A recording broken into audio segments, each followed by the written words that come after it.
Capítulo 3. Discernir. A desimportância de quase tudo. A maior parte do que existe no universo, nossas ações e todos os outros recursos, forças e ideias, tem pouco valor e produz pouco resultado. Por outro lado, algumas poucas coisas funcionam fantasticamente bem e têm um impacto imenso. Richard Koch. Em A Revolução dos Bichos, o clássico romance alegórico de George Orwell, somos apresentados ao cavalo boxer. Ele é descrito como forte e confiável. Sua reação a cada revés e problema é: trabalharei mais. Ele vive fiel à sua filosofia, mesmo sob as piores circunstâncias, até que, exausto e alquebrado, é mandado para o matadouro. É um personagem trágico.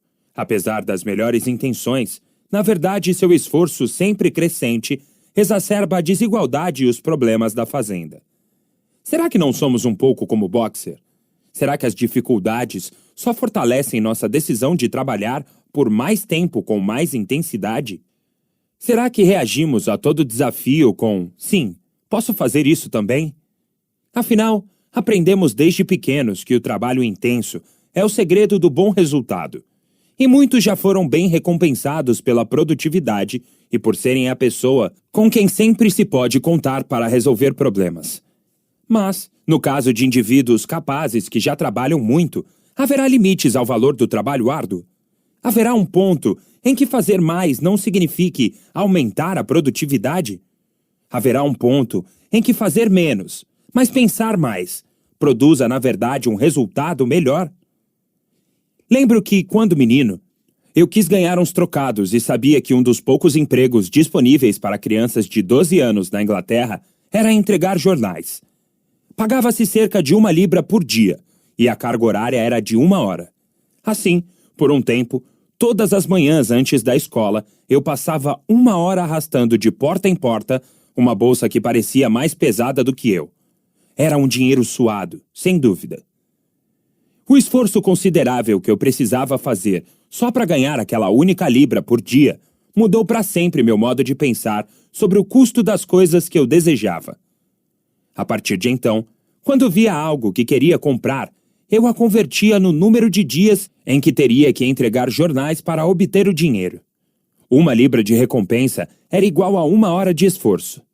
Percebi que naquele ritmo eu levaria um bom tempo para economizar e comprar os carrinhos que queria. Então, quando comecei a pensar em meios de acelerar o processo, tive a ideia de lavar o carro dos vizinhos nas manhãs de sábado, em vez de entregar jornais. Poderia cobrar 2 libras por carro e conseguiria lavar 3 carros por hora. De repente, a razão entre horas e libras passou de 1 para 1 para 1 para 6. Eu acabara de aprender uma lição importantíssima. Certos tipos de esforço geram recompensas maiores do que outros. Anos depois, na universidade, fui trabalhar numa empresa de treinamento profissional. Ganhava 9 dólares por hora no atendimento ao cliente. Seria fácil pensar no emprego em termos daquela razão entre tempo e recompensa. Mas eu sabia que o que realmente contava era a relação entre tempo e resultado. Então me perguntei qual seria o resultado mais valioso que poderia obter naquele emprego. E concluí que era reconquistar clientes que queriam cancelar o serviço. Logo, me dediquei a convencê-los a manter os contratos e, em pouco tempo, cheguei a uma taxa 0 de cancelamentos. Como eu era pago por cliente mantido, aprendi mais, ganhei mais e contribuí mais. Sem dúvida, o trabalho árduo é importante.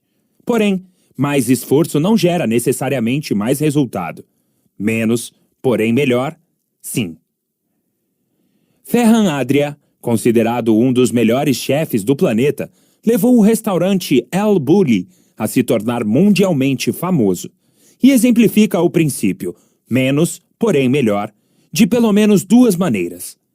Em primeiro lugar, sua especialidade é reduzir os pratos tradicionais à sua essência absoluta e depois recriá-los de um jeito surpreendente.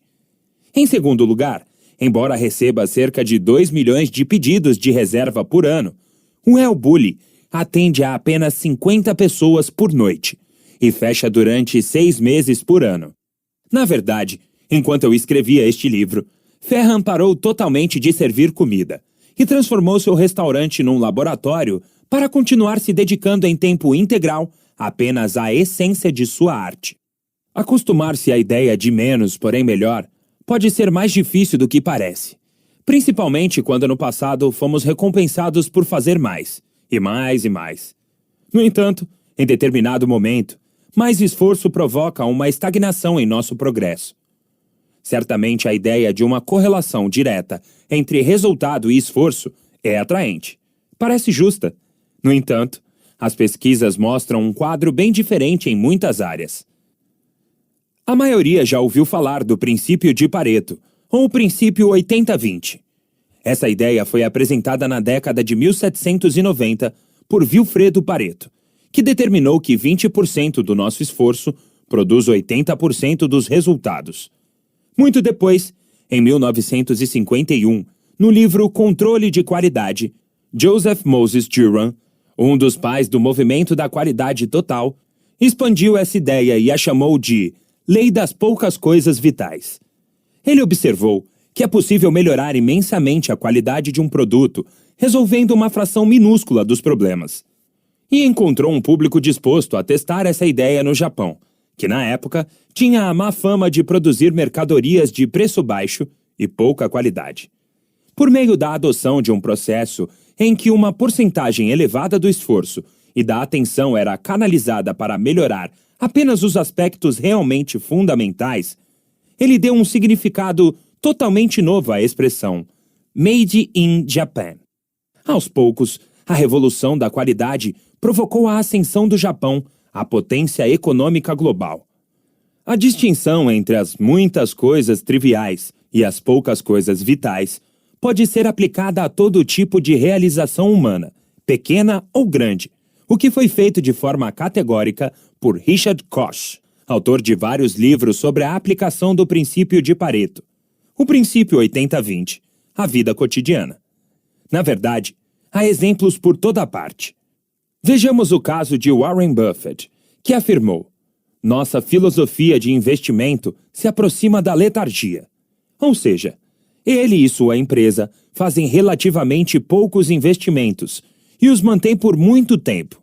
Em O Tal de Warren Buffett, Mary Buffett e David Clark explicam. Warren percebeu no início da carreira que seria impossível tomar centenas de decisões de investimentos corretas, de modo que resolveu investir somente nas empresas sobre as quais tivesse segurança absoluta, e depois apostou pesado nelas. Ele deve 90% da riqueza que possui a apenas 10 empresas. Às vezes, o que você não faz é tão importante quanto o que você faz.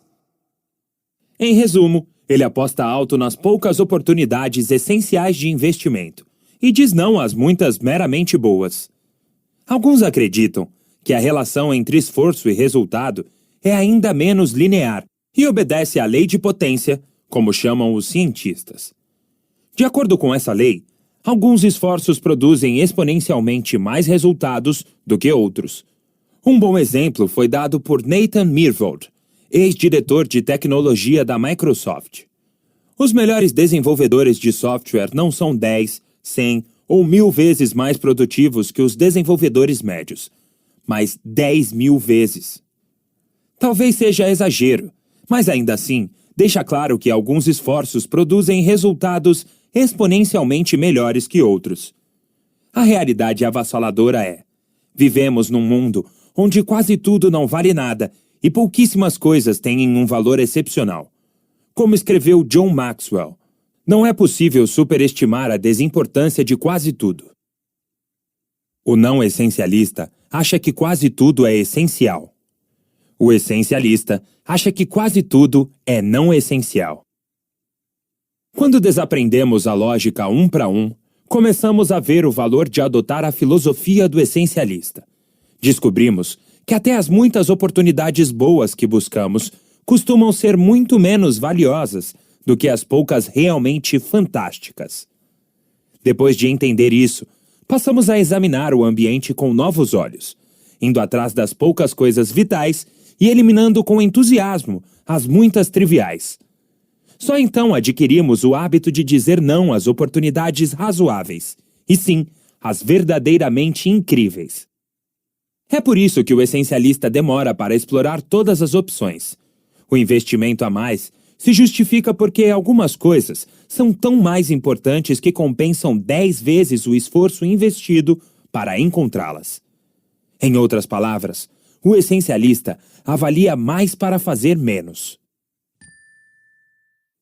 Não essencialista. Acha que quase tudo é essencial. Vê as oportunidades como praticamente iguais. Essencialista.